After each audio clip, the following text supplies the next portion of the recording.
So yun mga boss, hindi ko kayo pinapaasa. So ang sa akin lang, syempre, dahil abot ko kayo, ang buhay ng delivery rider, alam ko, at syempre ganun din yung pinagdadaanan nyo, kaya mahirap, diba? So kahit pagod na nga tayo, wala tayong magawa kundi mag-extend ng oras sa duty para lang makaipon o madagdagan yung kita, dahil nga yung kita natin sa biyahe natin halos napupunta lang sa gasolina at sa kaltas. So kahit pagod na tayo, hindi tayo basta makauwi dahil kailangan natin mag-extend ng oras. So kaya ako tutusin nga, napaka risky pa, dahil syempre pagod na tayo, pinipilit pa rin natin magmaneho. Posibleng may mangyari pa sa atin di maganda sa daan, pwede pa tayong madisgrasya dahil syempre kapaguran na, pinipilit pa rin natin, tapos andyan pa yung sobrang init.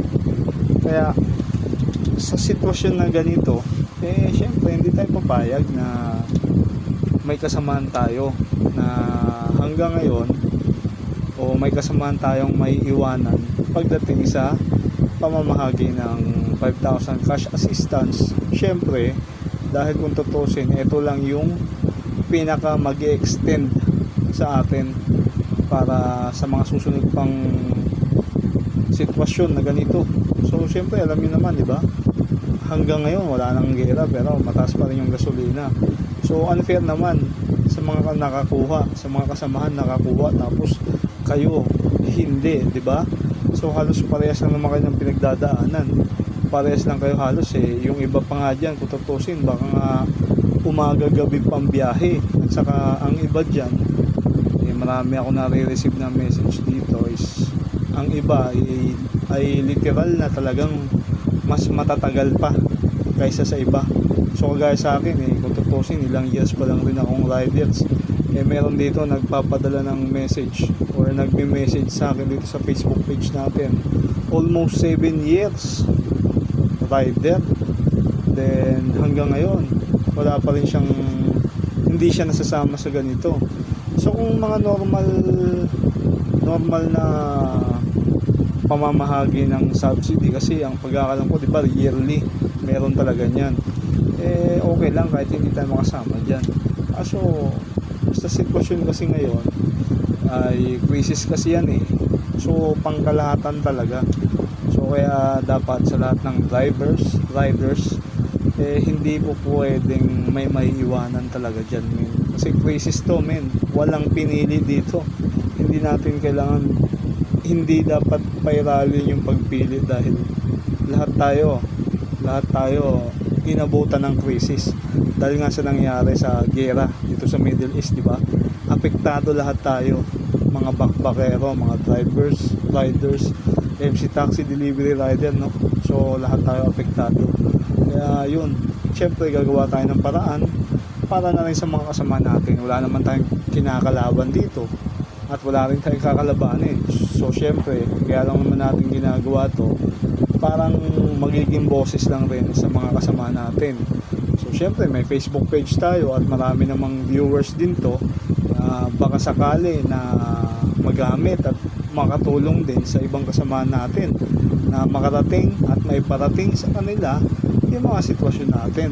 So kagaya sa akin at yung mga kasabayan ko nung nakaraan na nakasama ako dyan, di ba, sa schedule, kung tutusin, isa rin sila sa mga nawalan ng pag-asa. Pero lagi silang dito sa Facebook page natin, lagi silang naka-antabay, lagi rin silang nag-share, nagko-comment, kaya madaling nakakarating sa pamahalaan yung mga sitwasyon natin dito. Kaya yun, nakasama nga tayo, nakasama kami. So kaya sobrang pasasalamat rin nila, kasi nga dahil sa ginawa namin, dahil sa ginagawa nga na ganito, ay napaparating natin sa kanila yung mga sitwasyon natin. So ngayon, uulitin natin para naman sa mga kasamahan natin na hanggang ngayon hindi pa rin nakakasama. So syempre, sana makasama na rin kayo para sa mga susunod. At sa ngayon talagang antabayanan na lang rin muna natin yung official announcement at magtiwala na lang rin muna tayo sa pangako ni Secretary Rex Gatchalian. Kasi naniniwala ako dyan, men. Naniniwala ako na talagang walang maiiwanan. Siya mismo gagawa ng paraan dyan, men, para talagang walang maiwanan. Kasi kung tutusin, kayang-kaya niya yan. Napakarami ng programa ng DSWD sa pamumuno ni Secretary Rex Gatchalian. Kaya walang imposible dyan, men. Pag kumilos yan, talagang mangyayari talaga yan kung ano yung sinabi niyan. Ngayon, waiting lang talaga tayo. Mabuti nga kayo, hindi pa nauubos yung pera nyo. Kami wala na. Pero basta huwag kayong maglala, men. Magkakasama pa rin tayo dito, walang iwanan. Hindi ko kayo iiwanan. At andito naman kami, maraming content creator na magpaparating sa kanila kung ano yung sitwasyon natin. At saka maraming lumalakad dito, maraming tumutulong sa atin.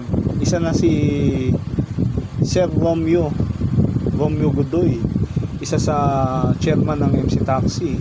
At ganun pa rin naman yung paniniwala niya sa ano, mga riders naman din to. At isa rin siya sa mga nakakatulong sa atin. Isa siya sa mga nagpaparating dyan sa pamahalaan.